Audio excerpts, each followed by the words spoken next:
Hello everyone and welcome to Action RPG Build Guide Edition. Today I'm ready to drop on you something new, something fresh, something I've never made before. This is my new Bow Mage, and it is a marksman that shoots fire arrows and fire spells. As always, I will cover every single facet of the build. Everything is timestamped in the description below if you need to bounce around. Let's not waste any time and jump right into this. Starting off with some gameplay. Now the skills I'm using for this build are Shift, Smoke Bomb, Dark Quiver, Shurikens, and Cinder Strike. And the reason why I've labeled this build Bow Mage is because you really are a spellcaster.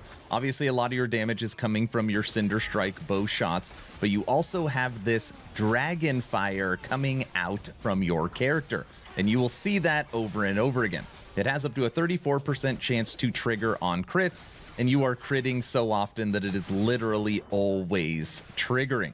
So the build is pretty simple. You shift for your movement speed, which is also going to trigger shurikens to give you more survivability and help blind enemies. And shurikens will also be critting enemies, which means they will be making dragon fire. You will use Dark Quiver and Smoke Bomb whenever you need added damage. And of course, you'll just be spamming Cinder Strike that will also be triggering dragon fire all the time. Very, very simple and straightforward build. It took me a long time to figure this out. What you're looking at right now is gameplay at 415 corruption, but I have pushed the timeline as far as 520, so you can definitely scale it with your gear. And at first I tried to go all dragon fire, but you need that bow attack too. You just can't scale only dragon fire. That's why we use them in cooperation with each other, and you get basically a nuke with Dark Quiver. Small example of a nemesis at this range, and you can just face tank them. You're gonna stun enemies all the time, so for the most part you get to stand in front, and if you needed extra damage you could bounce around and grab those arrows if you needed them. Done. So now I'll show off a little boss fight with Shade of Oribus. This is at 415 corruption. And again, you're very nimble, you're decently tanky, you do good damage. And what you want to do is when you grab a dark arrow, it is going to consume your shadows and literally hit like a nuke. It is also going to reset your Cinder Strike to its first attack, which is the attack you always want to see. And it is going to give you kill threshold. So as you can see, you just grab the arrows, and let's hit him with kill threshold right now. Done.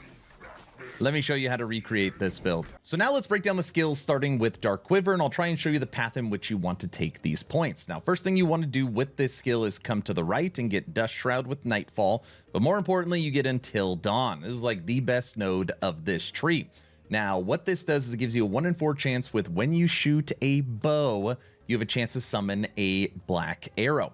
And what sucks about this skill is a lot of times you have to pause. You have to shoot the arrows into the air. The arrows have to fall, and then you have to run on top and grab one, which can be cumbersome or pretty annoying. But what's great is that obviously we're a marksman and we're shooting arrows with the bow attack, so you will just summon arrows all the time, so you don't have to worry about actually triggering the skill. It's a great way to automate it. You then want to come to the left here, and you want to get your Cinder Strike. This is going to reset your combo so that you always hit with your first attack, and it's going to give you a 15% kill threshold. You then want to come down, because I was trying to figure a way to really push damage on this build, and you do want Umbral Resolution, which is what this is going to do, is going to give you upwards of a 100% multiplicative damage boost if you have 3 shadows. So what that means is that if you have shadows on the field and you pick up a black arrow, the black arrow is going to consume said shadows and then give you a huge shot.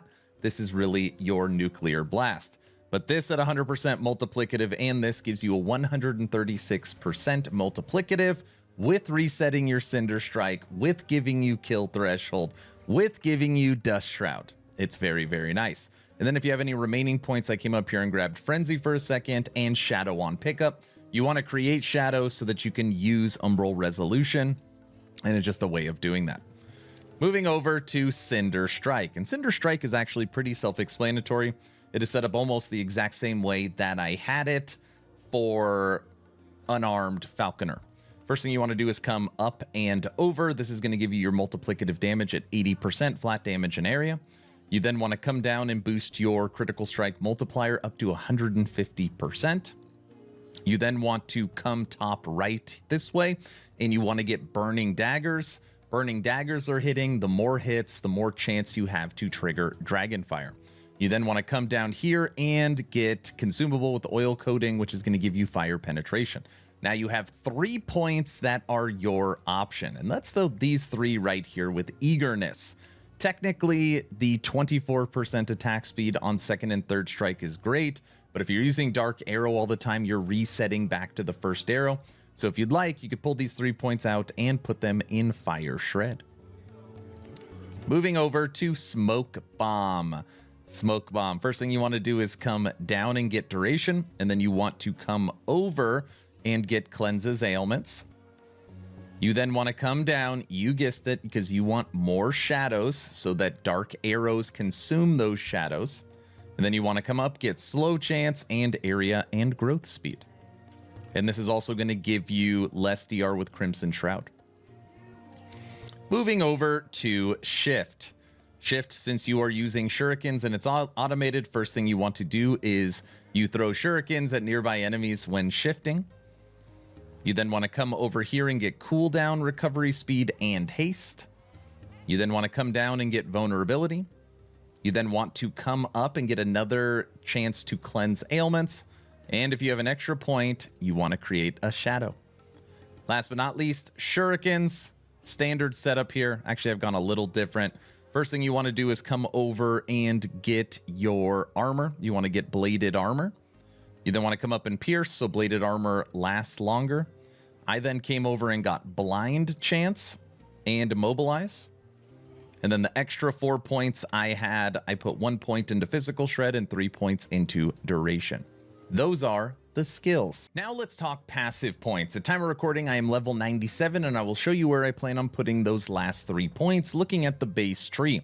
We have aided into steady hand, dexterity, and health. We have gone into guile, evasion, and agility, and this is going to give you chance for haste on hit and more damage per movement.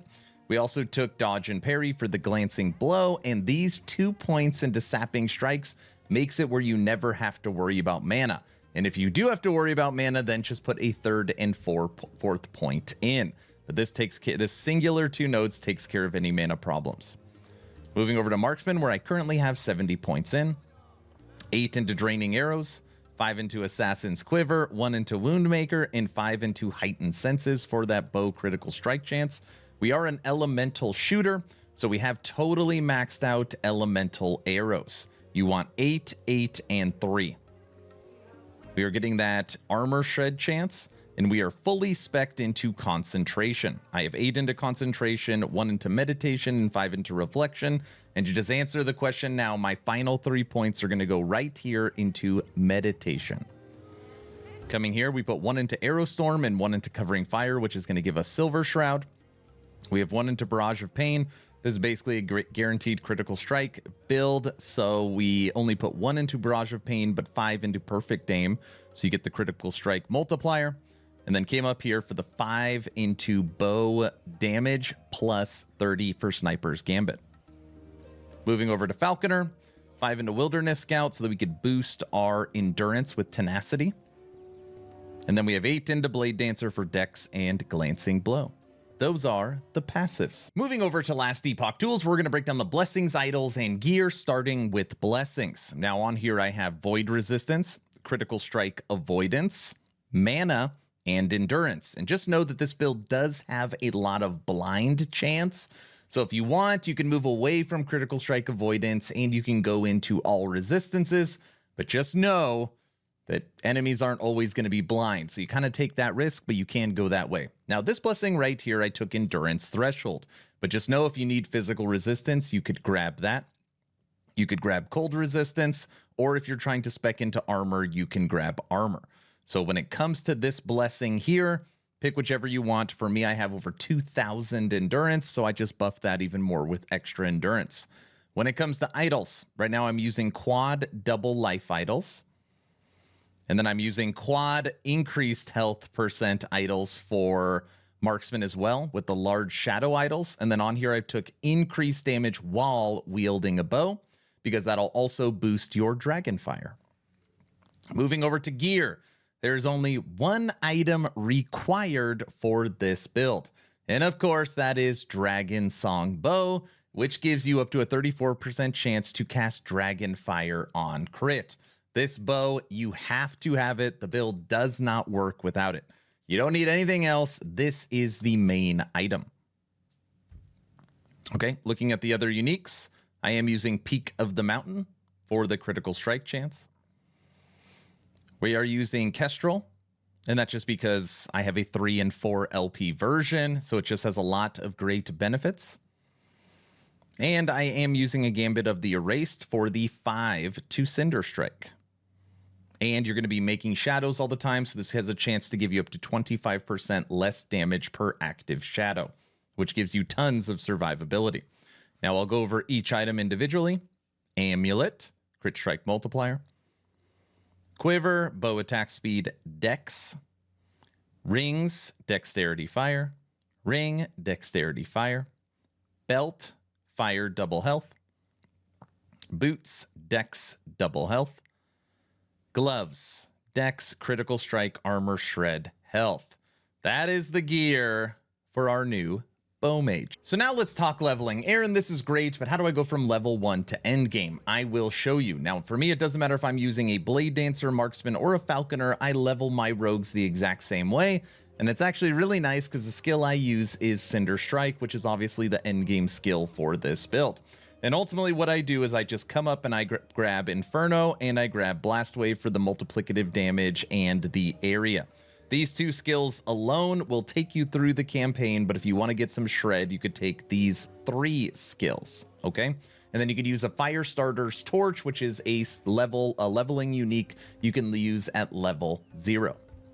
Now, the next skill I would take is Shift, and you guessed it, I would take Shurikens. It is really nice to be able to just fly through the campaign, and being able to melee hit enemies with Cinder Strike while moving super fast with Shift and automatically triggering Shurikens is really, really nice.